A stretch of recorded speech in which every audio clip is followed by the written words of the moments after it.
वसुगुप्त ने हमें बताया था कि ये जो तत्व है, स्पंद तत्व, ये न दुखी होता है न सुखी होता है, और ये न आसक्त होता है, इसकी कोई अवस्थाएं नहीं होती। ये सब अवस्थाओं में साक्षी भाव में रहता है, साक्षी रहता है, ये सब में रहता है। और यह जो है स्पंद तत्व सब में व्याप्त है। तो यह स्पंद तत्व है जो दुखी सुखी कुछ भी नहीं होता, न इसका कोई अवस्थाओं में असर पड़ता है, देश काल से सीमित नहीं है, अकाल है।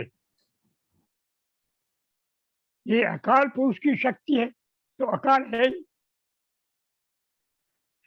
शिव अकाल पुरुष है, वही एकमात्र अकाल पुरुष है, वही ओम है, वही सत्य है।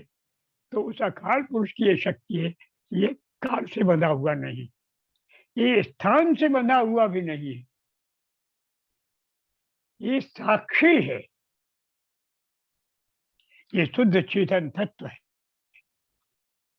ये कुछ नहीं करता है, करने के लिए इसकी प्रेरणा, इसमें सारे बीज रूप मौजूद है। ये वो शक्ति है, मूल शक्ति है, स्पंद शक्ति, विमर्श शक्ति, चित्त शक्ति, पराशक्ति। शक्ति कही, ये शिव है, शिव से अलग नहीं है, शिव का बाह्य रूप।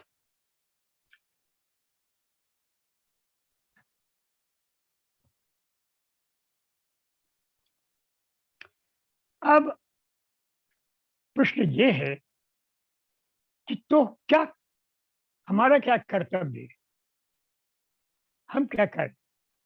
तो हमें चाहिए इस तत्व को जाने। जाने क्यों जाने? क्यों जाने?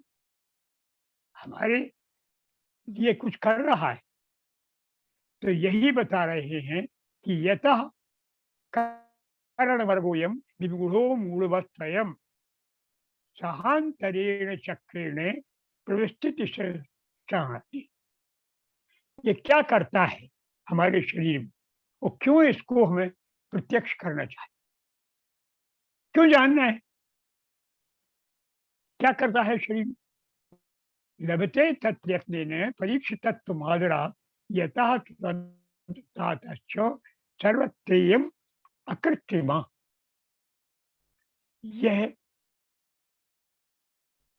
यह तत्व, कौन सा तत्व? जो जिस तत्व को अभी बात की थी कि जो सर्वव्यापी तत्व है, जो स्पंद तत्व है, वह करण वर्गो है। करण वर्ग कौन है?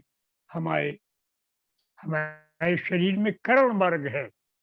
ये ये दार्शनिक फिर बात आ गई, आपको उसी भाषा में बोलना है, वहीं चलना है।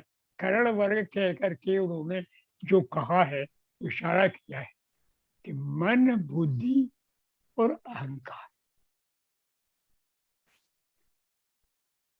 ये, और इसके साथ 5 ज्ञानेंद्रिय, 5 कर्मेंद्रिय मिलकर हुए कितने? 8। तो 5 ज्ञानेंद्रिय, 5 कर्मेंद्रिय, 10 हो गए, और 3 ये हो गए, कुल मिला के कितने हुए? 13। ये 13 है जो हमारे शरीर के भीतर इंद्रिय स्वरूप है। 3 सूक्ष्म इंद्रिय, अत्यंत सूक्ष्मतम 5 ज्ञानेंद्रिय है, और 5 स्थूल कर्मेंद्रिय। तो इन 13 इंद्रियों का जो समूह है पूरा, वो करण कहलाती है। ये समझ लो, ये भाषा। इन इंद्रियों का दूसरा नाम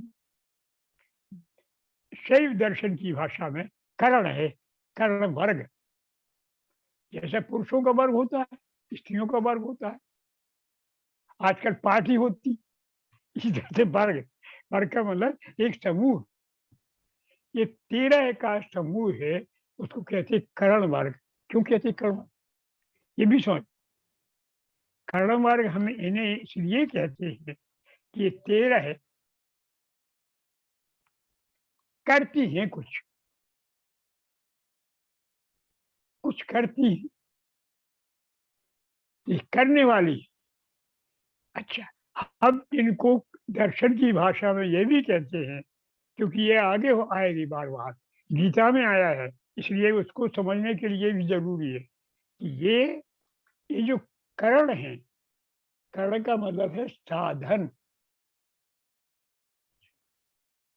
साधन है ये हमारे इस मन के, शरीर के लिए, हमारे आध्यात्मिक प्रगति के लिए, हमारे भौतिक प्रगति के लिए, सांसारिक दृष्टि से, पारमार्थिक दृष्टि से ये साधन, साधन धाम, स्वर्ग कर द्वारा, यही है अपना शरीर मुख्य रूप से। तो ये साधन है, साधन को कहते हैं कर्म, कर्ता कर्म कर्म। साधन होता ना, राम ने सांप को डंडे से मारा, तो डंडा क्या है? करण। करण का मतलब है साधन, जो सर्वोत्तम श्रेष्ठतम साधन होता है उसको कर्ण कहते हैं। इसलिए ये 13 करण वर्ग। बात समझ में आ गई? हम यहाँ अब आगे चलते, अतः करण वर्ग विगुणो मूलवत स्वयं, ये जड़ की तरह तो है, इसमें चेतना तो कहाँ है? चेतना तो और कहीं है।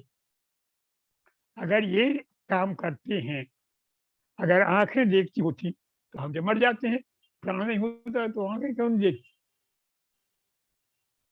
आंखें रहती है, खराब नहीं है, इसलिए आंखें दूसरी ले जाती, चले बेच दो आप तो आंखें बेच दो, आंखें दान कर दो।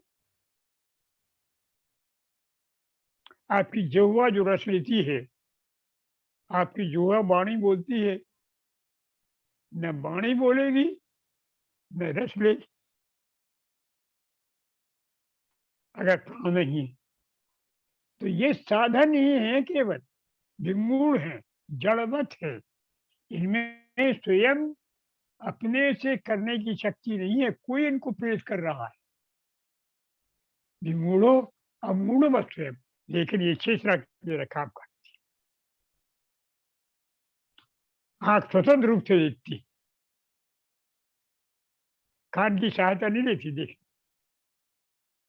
कान सुनते हैं, आंख की सहायता नहीं लेती, कान सुनते हैं, नाक सूंघती है स्वतंत्र रूप से, जिह्वा स्वाद लेती है स्वतंत्र रूप से, वाणी बोलती है जिह्वा तो स्वतंत्र।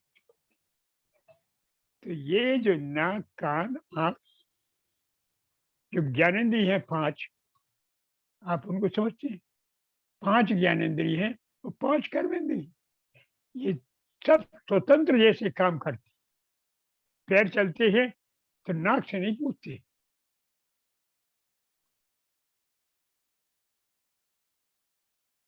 नाक अलग सूंघ रही है, पाँव अलग चल रहे हैं, फिर नाक खबर देता है इसको, वहाँ मनस तत्व को, फिर मनस तत्व आदेश देता है। तो ये जिसके कारण, इसको छूकर, यतः कारण वर्गोयम, जिसके कारण, जिसके द्वारा ये इंद्रियों का समूह है, यम यह विमूढ़ा, जो यद्यपि जड़वत है, वह अमूढ़ चेतन की तरह स्वयं काम करता है। सहांतरेण, कहाँ से? अंतरेण, वह अपने भीतर के, चक्रेण, चक्र से सहायता, वह अपने भीतर चक्र, शक्ति चक्र, पहला पढ़ चुके हो, तस्ोन्मे तस्ोन्मेष निमेषाभ्याम जगत प्रयोदयु तम शक्ति चक्र विभव प्रभुवम उस शक्ति चक्र के विभव को का जो स्रोत है शक्ति चक्र है। शरीर बताया था शक्तियां हैं, यहाँ से वहां तक। उन शक्ति चक्र की सहायता से सह अंतरेण चक्रेण, वह अंतर के शक्ति चक्र की सहायता से प्रवृत्ति स्थिति संहति, ये इंद्रियां काम प्रारंभ करती हैं, काम रहता है इनका और ये समाप्त हो जाती है। स्थिति मध्य सृष्टि स्थिति और संहार, ये सब कार्य ये कर रहे हैं किसी से, किससे? इस शक्ति चक्र की सहायता लेकर। कौन कर रहा? करण वर्ग। बात स्पष्ट हो गई। पहले मैं ये कहा यतः करण वर्गोयम, यानी जिसके जरिए से ये समस्त इंद्रियों का समूह जो यद्यपि जड़वत है वह चेतन की तरह शक्ति चक्र की सहायता लेकर के सृष्टि स्थिति संहार का ये कार्य कर रहा है, इसमें लगा है। ये कौन कर रहा है? इंद्रियों का समूह। किसके द्वारा कर रहा है? जिसके द्वारा, जिस तत्व के द्वारा। किसकी सहायता ले रहा है? शक्ति चक्र के। वो तत्व शक्ति चक्र का सहारा ले, ये इंद्रियां शक्ति चक्र का सहारा, एक ही चीज है। ये शक्ति चक्र क्या है? ये शक्ति चक्र वही चेतना है, इसको समित कहते हैं, इसको विमर्श कहते हैं, इसको स्पंद कहते हैं। वो एक शक्ति है, उसी शक्ति के अनंत प्रवाह छोटे छोटे, वे वे सब शक्तियां हैं, उनकी एक चक्र बने तो शक्ति चक्र कहलाए। समझिए। अब वे शक्तियां कौन कौन है मुख्य रूप से? तो हमने उस दिन बताया था आपको, आज फिर बता रहे, ध्यान से सुन लो और जरा व्याख्या हो जाए। वे चक्र हैं, सबसे पहले तो एक मुख्य चक्र है, वही मुख्य शक्ति है। कौन? जो एक है, जो स्पंद शक्ति है। उसी का दूसरा नाम पराशक्ति है। उसी का एक तीसरा नाम सीधी शक्ति है। उसी का नाम विमर शक्ति है। वही स्पंद शक्ति, संबित कहते हैं उसे, पूर्ण संबित, उसी का नाम। तो वो शक्ति जो संबित शक्ति है, जो पराशक्ति है, जो स्पंद शक्ति है, उस शक्ति इन सब चार शक्तियों को जन्म देती है। वो मुख्य रूप में क्या कहेगी जो जन्म देती है? वो कहलाती है वामेश्वरी। क्या कहलाती? वामेश्वरी शक्ति इन सबको चार को जन्म देती है। चार शक्ति के अलग अलग चक्र हैं, इनके सैकड़ों सैकड़ों भेद है। तो ये जो मुख्य शक्ति वो कौन है? वामेश्वरी। वामेश्वरी वही है, उसी का नाम है, क्योंकि उससे उत्पन्न होती है इसलिए वामेश्वरी। जैसे तुम पढ़ने लगो तो पाठक, तुम चार वेद के विद्वान हो जाओ तो चतुर्वेदी है, वही एक शक्ति। ध्यान रखो। तो उस शक्ति का एक हिस्सा वो प्रबंध करती है इन चार तरह के चक्रों को। पहली शक्ति कौन सी है? उसको पहले ही नाम कहा जाता है वही वो वामेश्वरी। उसने वमन किया। अब उस वमन से चार शक्तियां उत्पन्न होती हैं। कौन कौन सी? एक खेचरी, खेचरी खे आकार, जो शुद्ध गगन में। ये गगन कौन? ये गगन है आपकी आत्मा के भीतर, जो चित रूप गगन है वो। ये इसी इसको व्योम भी कहते हैं, परम व्योम। आकाश वो कहता है जो खाली जगह होती, तो वही है परम तत्व, खाली रूप है।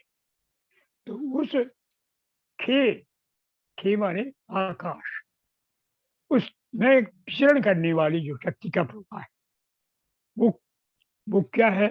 खिचड़ी। तो उसी से पैदा हुई खिचड़ी। खे का क्या काम है? खे का कार्य है बोध, शुद्ध ज्ञान, शुद्ध ज्ञान। उसमें भेद नहीं है। उसमें गणित, हिंदी, संस्कृत और दूसरे दूसरे विषय, ऐसा भेद नहीं। सबका मूल रूप एक जो शुद्ध ज्ञान है, जिसकी सब ये हिस्से हैं। शुद्ध ज्ञान स्वरूप, वो उस आकाश, उसी का बोध आकाश है, चिदाकाश है। उस चिदाकाश में जो घूमती है, जो शुद्ध शक्ति है, वो बोध शक्ति, वो जरा छू जाती है तो मोक्ष की कामना आप में पैदा हो। हम जानने लगे ये वो तुम्हें दे रहे। जब शिव की तरफ को मुंह करते हो तो तुम्हें वो शिव की तरफ बुलाती, शिव की बोध को जाती। और तुम जब उस तरफ से फेरे हुए हो, तुम मूड हो, तुम नहीं जानते, तुम पैसे कमाने में लगे हुए, तुमको पता ही नहीं शिव कोई है। सारे संसार के लोग तो उनको कहती और फंसो और फंसो, फिर तुम तालबान हो जाओ, फिर तुम नरेंद्र मोदी हो जाओ। लगो इधर लगो, नाम प्राप्त करो, पैसा प्राप्त करो, ज्ञान प्राप्त करके किताबें लिखो, सुंदर स्त्री पाओ, एक ब्याह करो, दूसरा ब्याह करो, इधर नीचे ले। वही जो बोध को ऊपर लेती है, वही बोध को, वो है कौन? खेचरी। ऊपर है, सबसे ऊपर। खेचरी के बाद आती है आपकी ये शुद्ध मन के ऊपर है, प्राण से आती है। मन के ऊपर क्या है? प्राण। जो इंद्रियों में नहीं है, लेकिन इंद्रियां जिसके अधीन है। इन 13 में कहाँ देना प्राण? प्राण साक्षात सम्मित है, वो जो भगवती का रूप है। तो वो ऊपर उठा तो ऊपर ले गया, और नीचे उठा, इंद्रिय नहीं है, तो वो खेचरी है। एक बात समझ में आई? खेचरी, खे बोध गगन में विचरण करने वाली शक्तियों के समूह, एक खेचरी।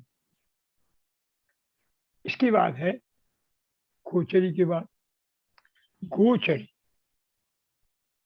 गो, गो कहते हैं इंद्रियों को,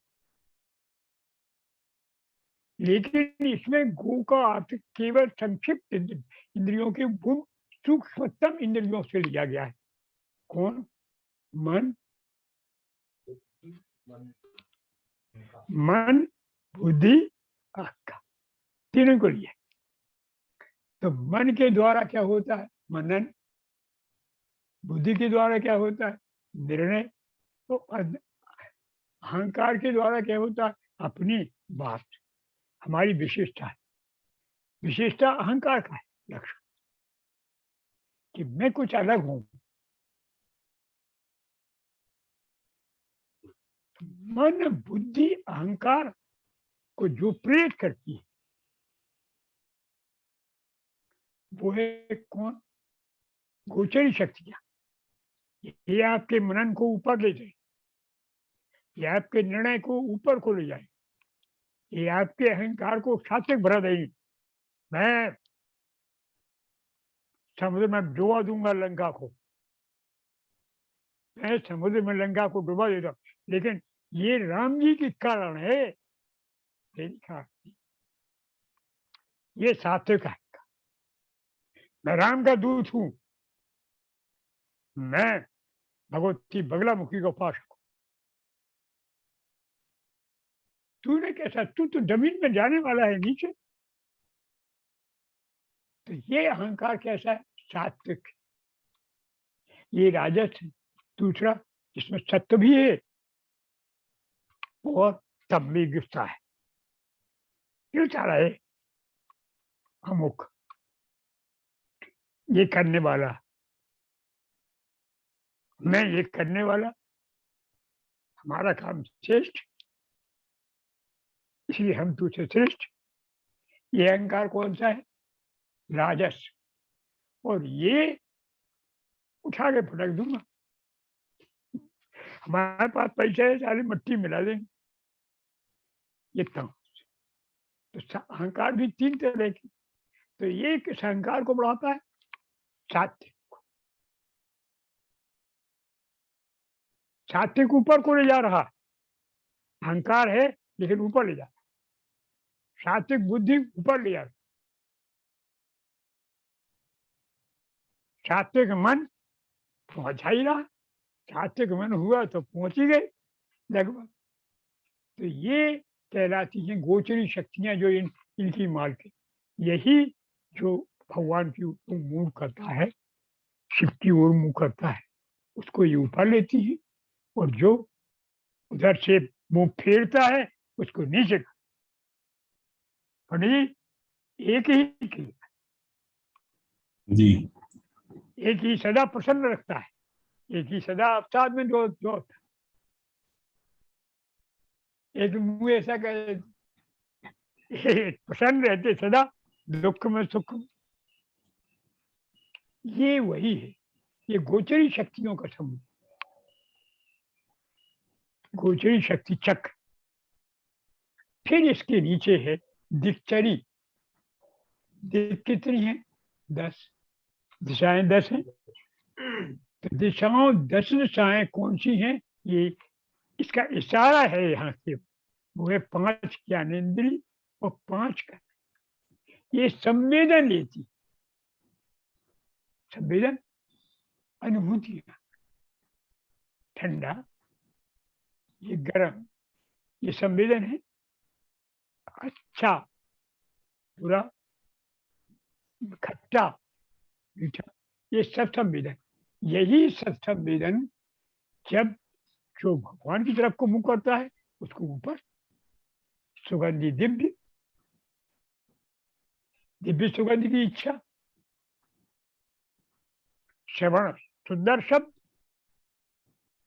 शास्त्र चिंतन, शास्त्रीय संगीत चिंतन। वो संगीत जानने वाला वो गा रहा है, उसको उसका मूल शब्द याद ज्ञान नहीं है। वो आनंद उसे नहीं है जो तुम्हें होगा, ये तुम ऊपर। इसलिए जितने बाबा, जितने संत ऊंचे होते हैं, ये संगीत बहुत पसंद करते। वो संगीत सुनते हैं क्योंकि वहां उनको वही मिलता है। स्वर ईश्वर तक ले जाता है। और सामान्य व्यक्ति को स्वर नीचे ले जाता है। वही स्वर नीचे ले जाता है, वही ऊपर। तो ये 10 जो इंद्रियों को संवेदन लेने के लिए जो कार्य करते हैं, वो कौन है? वो है दिक्चरी। दिक 10 से समझ। और इसके बाद अब भूचरी। भूचा नहीं, पृथ्वी। तो भौतिक, क्षिति, जल, पावक, गगन, जमीन, इनके जो तत्वों को, अर्थात ये वेद बताते हैं, ये हमें पदार्थ दिखाते, पदार्थों का अनुभव कराते। इंद्रिया जो भौतिक स्तर पे आ गए, कर्मेंद्री क्या बताएंगे? पदार्थ का भौतिक अनुभव देंगे। तो ये भौतिक अनुभव भी ये ऊपर को कर देगी। आप पत्नी को जो छुएंगे, उसमें जो आपकी भौतिक इंद्री है वो भी ऊपर उठाएगी। फिर जो दूसरी गोचरी है वो उठाएगी। और फिर वो जो अनुभव होगा, उस अनुभव को वो उठाएगा। और अंत में आप जाकर के उस अनुभव को प्राप्त कर। मूल अनुभव वहां डोल दोगे, शिव में उठ। कुछ समझ में थोड़ा होता है, आया कुछ पंडित जी? तो यही मैं कह रहा हूँ कि सहांतरेण चक्रेण प्रवृत्ति स्थिति संवृत्ति। प्रवृत्ति यानी इच्छा, फिर इच्छा के बाद उसमें लग जाना, ज्ञान करके उसको कर्म में प्रवृत्त होना, वो कर्म के बाद समाप्त होना। ये हर स्थिति में ये कार्य कर रही है। कौन? जो करण, जो इंद्रियों का समूह, उस समूह के लिए जो सहायता करती है वो है शक्ति चक्र। शक्ति चक्र ये बताया, पांच हो गए, पांच के हुए इसमें। एक व्योमेश्वरी, और दूसरी, हाँ दूसरी हुई कौन सी? गोचरी। गोचरी के बाद दिक्चरी, दिक्चरी के बाद भूचरी। खेचरी, गोचरी, दिक्चरी, भूचरी, ये चार ही मुख्य हैं। वो तो एक है, वही तो मूल स्रोत है, वही तो उसी से तो मिल रहे हैं। तो इनके जो छोटे छोटे टुकड़े हैं, ये समूह बने हुए हैं, ये शक्तियों को आश्रय लेकर के ये इंद्रियां सारा काम करती हैं। तो इसमें कौन मूल तत्व कौन है? वही यतः, वही है। नाम कौन है? नाम जानते? तो ये है आपकी छठवीं कारिका। सातवीं कारिका में क्या करते हैं? बहुत छोटा है, इसी से संबंधित है। सातवीं कारिका में कहा है कि लभते तत्प्रयत्न परीक्ष तत्व मादरात।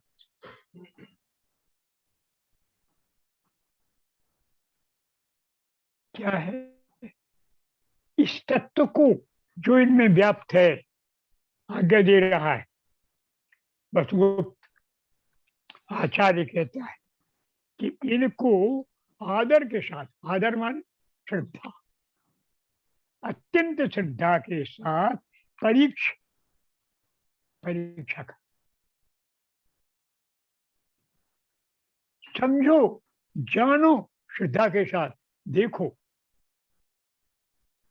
कैसे इंद्रिय काम कर रही है, कहां से मदद आ रही है, इस मदद का मूल स्रोत कौन है? परीक्षा, आदरा, श्रद्धा के साथ।